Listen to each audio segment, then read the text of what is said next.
Welcome to Module 4, that is Healthy Eating for Diabetes. This image over here is trying to explain about the 9-inch plate method, which is a simple way to build a balanced and a healthy plate. So you can see here, always try to remember that in your meal plate, half of your plate should be filled with non-starchy vegetables.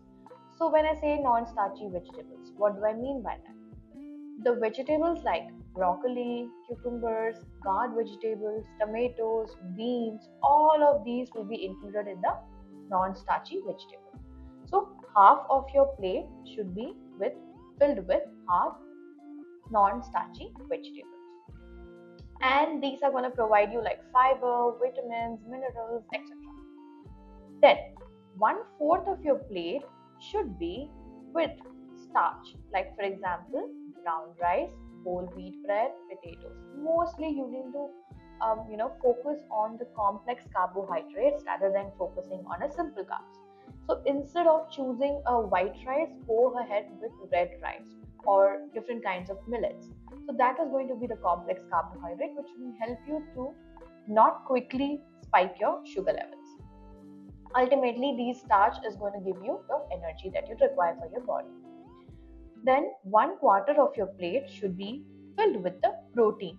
So, when I say protein for non-vegetarians, it could be the grilled chicken, fish, eggs, etc.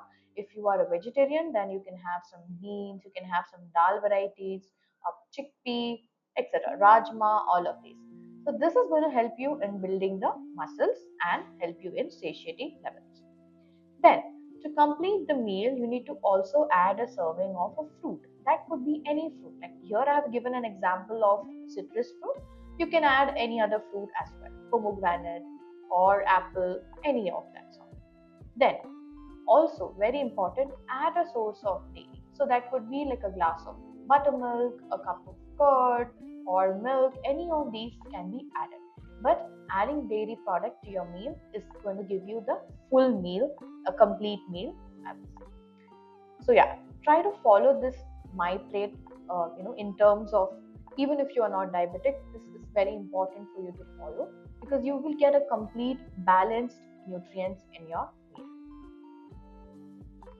Also, if you look here, this is a glass of water. So people might tell you they do not drink water in middle, or you need to drink water post, like you have your meal half an hour later or half an hour before. Do not get into all those confusion.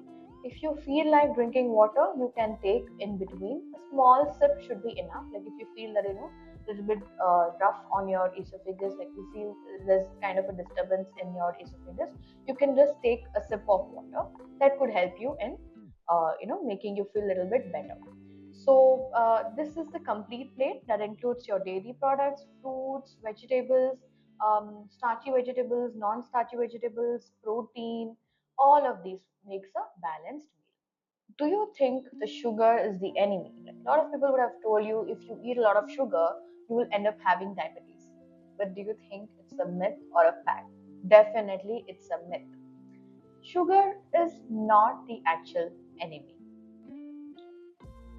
The truth is, although that sugar has always been regarded as the enemy, like for a long time, the truth is that not all the sugars are bad for us, because you know that sugars are the simple carbohydrates, and sugar has its place in the diet.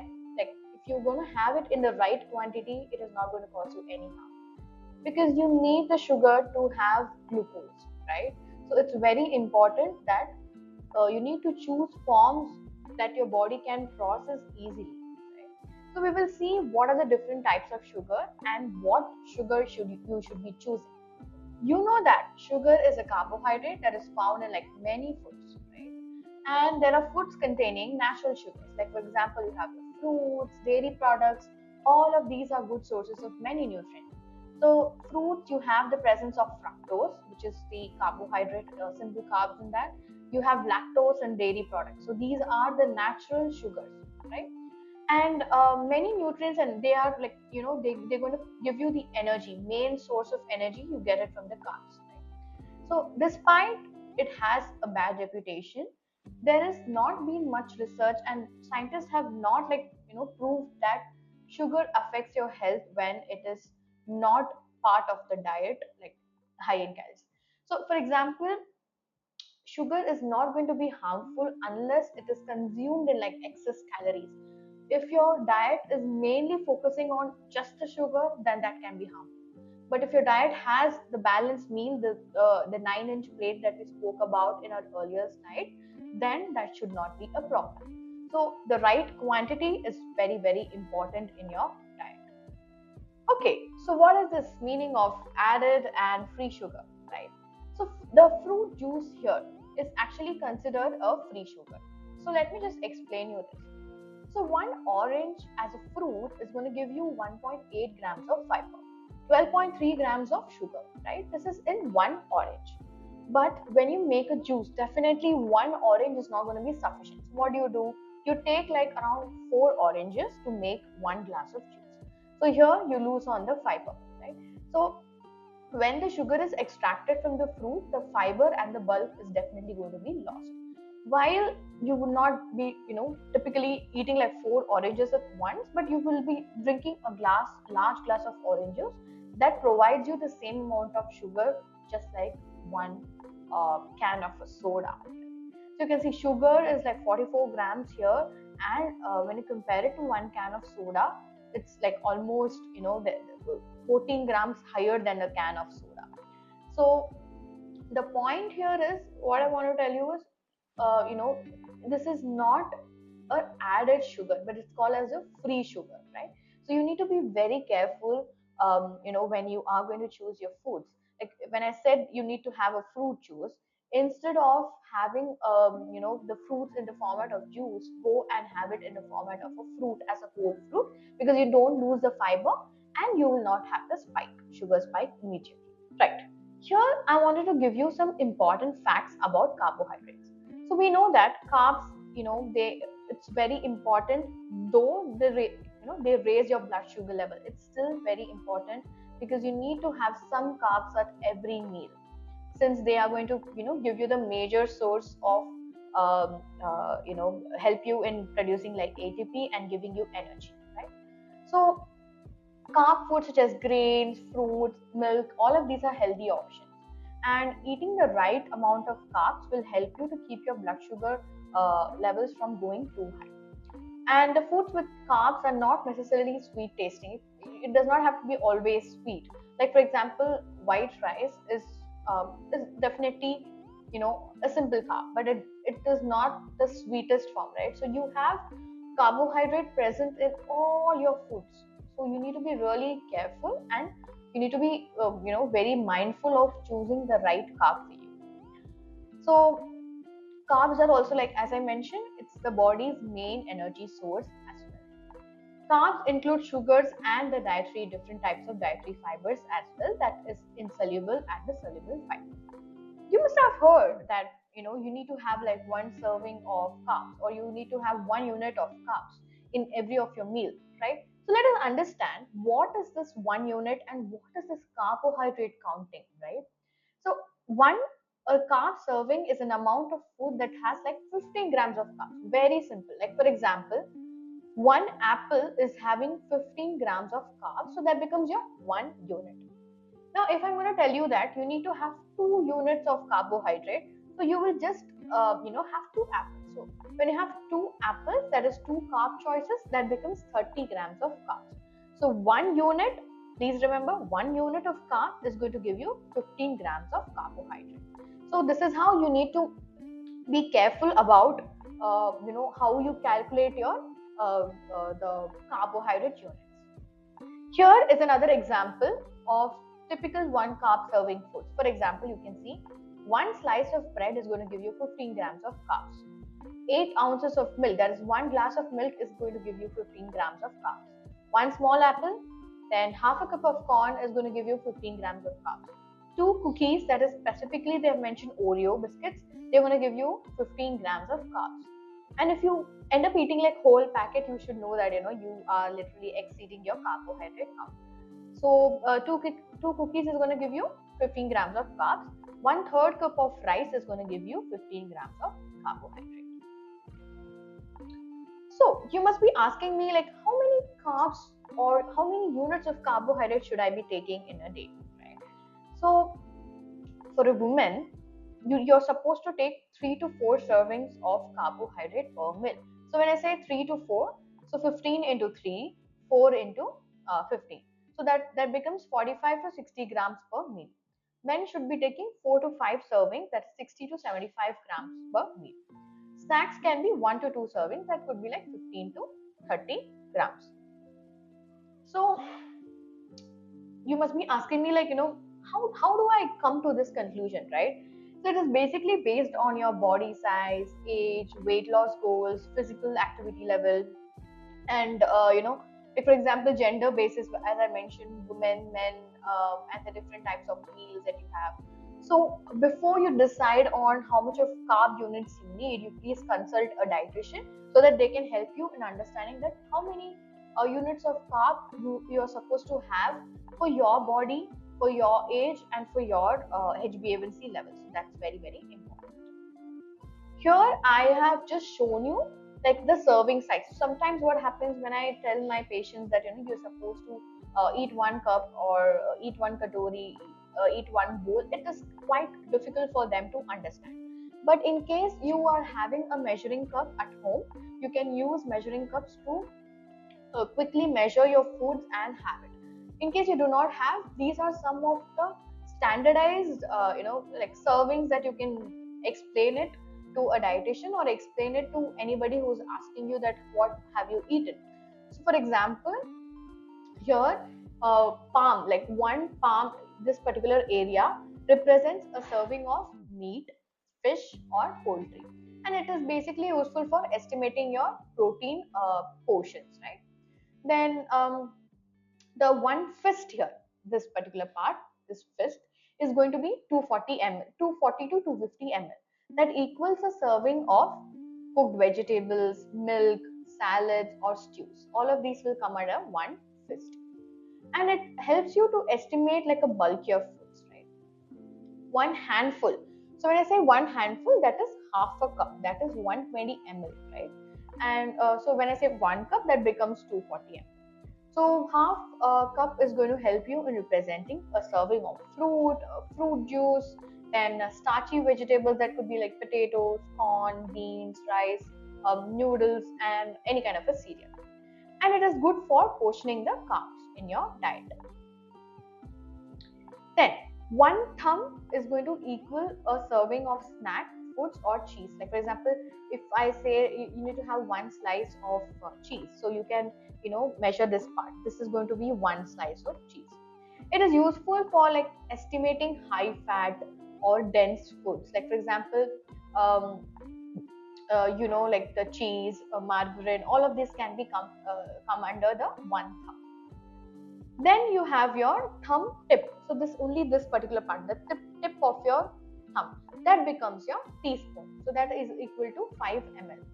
Here you can see it represents a serving of butter, oil, or any kind of condiments. Like for example, if I'm going to tell you 1 teaspoon of salt, let's say you cook something and you add like 1 teaspoon of salt, that's going to be the tip of your thumb, right? Tip of your thumb or tip of your index as well. But consider the thumb. So this particular part is going to be your 1 teaspoon. This is going to help you to control the fat intake.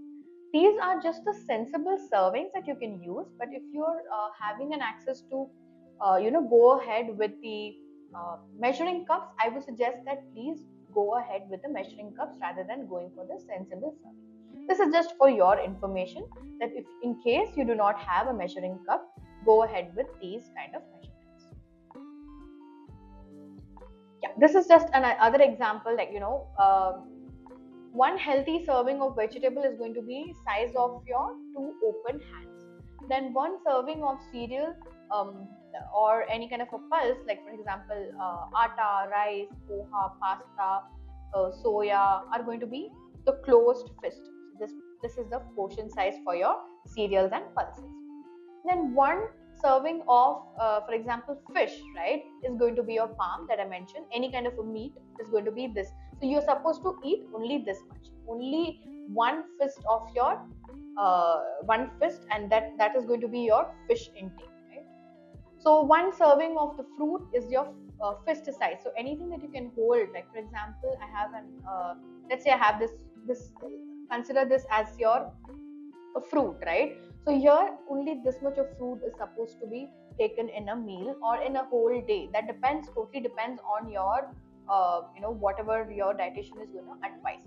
But one serving of fruit is going to be according to your one fist size, and one serving of fat is going to be the thumb tip size, as I mentioned. Please remember that this is just an estimate and you will vary depending on the size of your hand. So please remember this. And also, estimation is great, like if you do not have access to the right tools, but your chances of the going wrong can be a little higher. So it's better that you always try to use the tools like measuring cups. That is going to be very, very helpful. So this is the breakup of the carbohydrates at each meal. So for example, for your breakfast, you're supposed to take 30 grams of carbs. So that becomes 2 units of carbs, 2 choices of carbohydrate. Then for the mid-morning, one choice should be enough. So that becomes 15 grams of carbohydrate. For the lunch, you can have like 3 choices. So that becomes 3 into 15, that is equal to 45 grams. For the mid-evening snack, it can be 15 grams of carbohydrate, that becomes 1 unit of carb choice. For the dinner, it becomes 45 grams, that becomes 3 choices.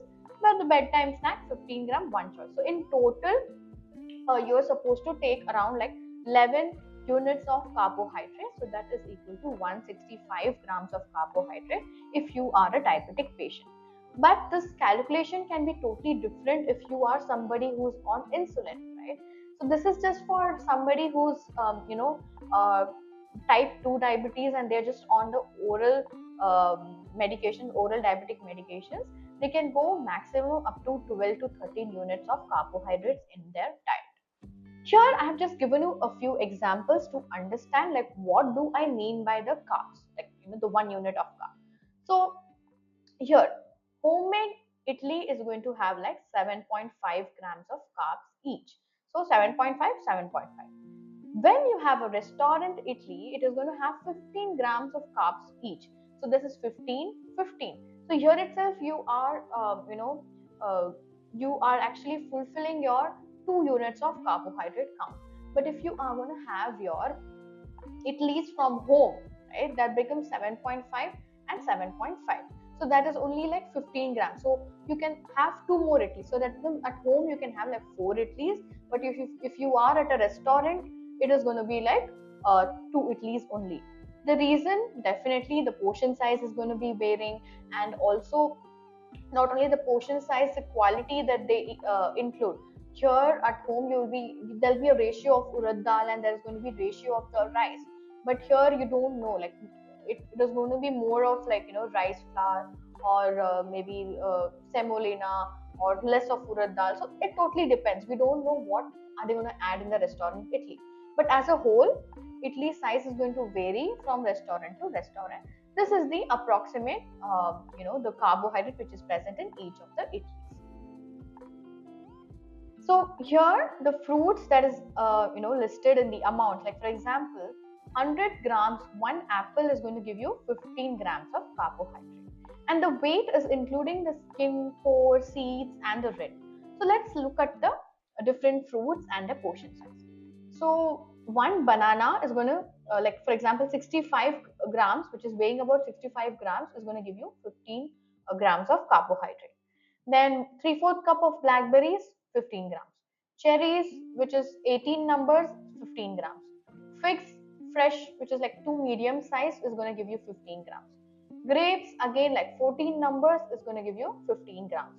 Then guava, which is like 2 medium guava, which is weighing around 300 grams, is going to give you 15 grams. So you can see that the guava can be eaten at least like 1 or 2. Still you will be just having 1 unit of carbohydrate. Sapota, a small size, is going to give you 15 grams of carb. Watermelon, which is weighing around like 300 grams, that could be 2 to 3 pieces, the long pieces, that is going to give you 15 grams. Sweet lime, two numbers are going to give you 15 grams of carbohydrate. One mango, which could be around like a smaller size, is going to give you 120 grams. Muskmelon, 300 grams, is going to give you 15 grams of carbohydrate. Then orange again, one orange, 15 grams. Pineapple, 3 to 4 slices. Pear, one medium. Then lychee, like 150 grams, maybe like 3 4 pieces. Plums, two number is going to give you like 15 grams. Strawberries, 8 numbers are going to give 15 grams. Custard apple, 75 grams. Peach, 200 grams. Jackfruit, just 100 grams is going to give you around 15 grams of carbohydrate. So that includes like 2 kernels of jackfruit. Then rose apple, that is jumbo, 120 grams is going to give you 15 grams of carbohydrate. So one serving exchange is equal to 15 gram of carbohydrate, which has no protein or fat. It has around 60 kilocalories in all of these fruits. This is just a standardized like exchange list that you can refer to whenever you're going to select a fruit for yourself. Okay, so very interesting. Like a lot of people get confused that what is this glycemic index and what is glycemic load. Like you must have heard, people telling you that please go ahead and have low glycemic index foods, right? So let us understand what are these. So glycemic index is like a numerical scale, right? That is going to rank your carbohydrates, which is based on their impact on blood sugar level. So foods which is having a high GI can actually cause a rapid spike in your blood sugar level. But the foods which are low in GI is going to cause a spike, but it is going to be a little slow and more gradual rise, which is a better option when you choose the foods which is in a low glycemic index. Then what is this glycemic load? So glycemic load is nothing but it considers both the GI of a food and the total amount of carbohydrate in a serving, which is going to help you to estimate how quickly and how much of blood sugar will rise after you eat a particular food. A low GL food has a minimal impact on the blood sugar levels, even though if it is, GI is high, right? For example, watermelon has a high GI but low GL due to the low carbs per serving. So basically, GI, that is a glycemic index, is going to tell you like how fast food can raise your blood sugar level, and glycemic load is going to tell you the actual impact on the blood sugar, like considers the portion size, right? So which is very very important. So I would tell you, do not just consider the glycemic index, but the main role here is the glycemic load, because it is going to tell you about the actual impact of the blood sugar, which also considers the portion size. So that is why it's said that glycemic load is a better indicator for managing your blood sugar and diabetes than the GI alone. Sugar substitutes. So what are these sugar substitutes? You must have heard about the artificial sweeteners, right? Which is similar to sugar in taste but do not provide any calories. Basically, they are they are substitutes. They do not have any effect on the blood glucose level. Like for example, you have saccharin, then you have aspartame, sucralose, asulfame, stevia, uh, then you have your glycamate. So all of these are considered safe to use if it is consumed in moderation. Otherwise, it is going to be a little harmful if you're going to consume it. If your consumption becomes like everyday use and every meal. So that is a little bit scary, because there are a lot of studies which has proven that somebody who was taking sugar substitute for a longer time can have some issues with the liver, kidney, etc. So it's better to consume them in moderation. Like once in a while, you feel like having a cup of tea, you just add, saccharin to your one sachet of saccharin to your tea and have it. So that is not going to cause you any harm. But you want to have tea every day, and if you're going to add this every day, then that becomes an issue. Sugar alcohols, these are like sugar in some ways, but they're not completely absorbed by the body, and hence like they're going to provide you fewer calories, just like the substitute. So because of this, the blood glucose impact of sugar alcohols is actually lesser than that of the normal sugar that you have. Sugar alcohol should be taken with caution, because there are a lot of studies that have shown that the consumption of foods that is higher in sugar alcohol can literally cause diarrhea in people with diabetes. For example, you have like mannitol, sorbitol, xylitol, all of those which ends with ol is going to have your sugar alcohol in them, which are majorly used as sweeteners in like variety of products. For example, you have the bakery goods, chewing gums, and then ice cream, candies. All of these are using the sugar alcohol in them as a sweetening agent.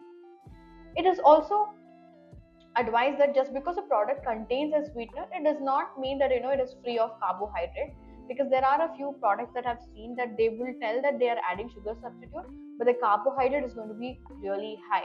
And as you know, carbs, the quality of carbs that they have used in the product can also increase the spike of sugar, even though they have added a substitute like a sweetener like a sugar alcohol or a sugar substitute. So please do check the food labels. And like for example, you have seen the diet. There are few drinks which says that diet. My beverage is a diet beverage or light, sugar free. Please understand the food labels and check the ingredients what they have used, because there are some hidden sugars as well, right? You need to verify the total carbohydrate content. Only then go ahead and have that particular product. It is very important for individuals who are managing the blood sugar levels to please check your the labels. Here I wanted to tell you that sugar alcohol contain carbohydrate, and it is definitely going to affect your glucose levels. So there is no point of somebody coming and telling you that it is 0 calories. Yes, it could be 0 calories, but there can be it is definitely going to affect your blood glucose level, because there is a little bit of carbohydrate present in that. So please make sure that you read the labels correctly, because this is going to help you to understand what is best for you and what is best for you not best for you. Effect of fat on the blood glucose levels, right? So fat has like a very minimal effect on the blood glucose level, which is kind of similar to the protein. However, but if you are somebody who's taking like high amounts, it can actually show the carbohydrate breakdown, which will cause a delay in the rise of the blood glucose. Like for example, eating ice cream may not show an immediate spike, but levels may rise after a few hours, right? So monitoring is very much important in this case, because you need to like monitor your sugar levels at least 4 to 6 hours after you consume a high fat meal, because fat is going to mask the the carbohydrate content, and it can delay the response of your glucose spike. So it is very, very important that you monitor your glucose level for at least 4 to 6 hours after a high fat meal. Most important, look for words such as shortening, partially hydrogenated vegetable oil, or hydrogenated vegetable oil in the ingredients, because all of these are some of the words like trans fat. So trans fat has different names like partially hydrogenated oil. So like I have seen a few products which says that we have zero trans fat in our product. But when you look at the ingredients, you can actually find out that they have this inclusion of partially hydrogenated vegetable oil, which is nothing but the trans fat, right? So please look at the labels very, very carefully.